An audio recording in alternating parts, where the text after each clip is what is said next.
A counterbalanced rappel is useful specifically in situations where you need to rescue someone who was just climbing.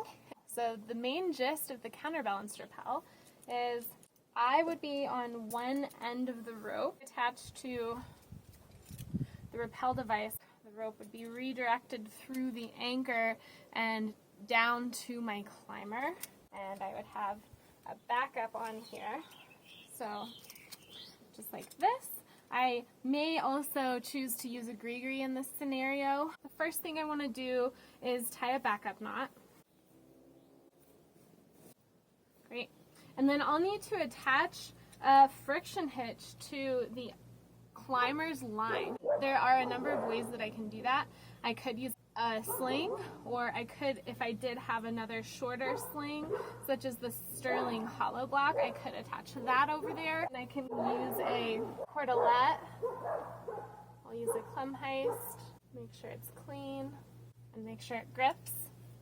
Great. If this was being made with a shorter sling, then I would just take the loop of that shorter sling and I would clip another sling to it to then lengthen it the length that I want to be able to reattach to myself.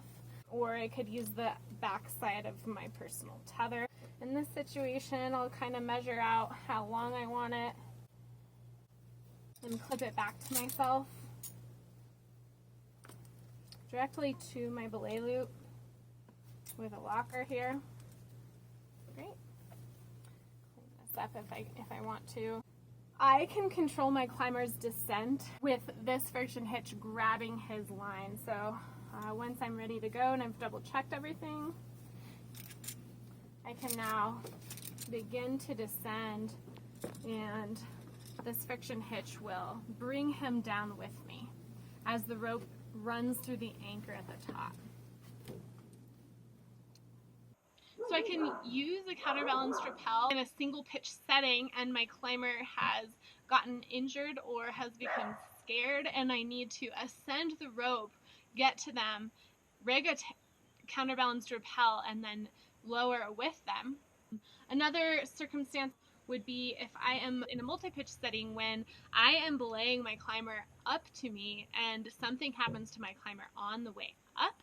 So I'll have to descend the other end of the line to my partner and then rig the counterbalanced rappel to then descend. A final situation may be where I am rescuing the lead climber and I would have to ascend, reinforce the point that they fell on, and then I may end up using a counterbalanced rappel in that scenario as well.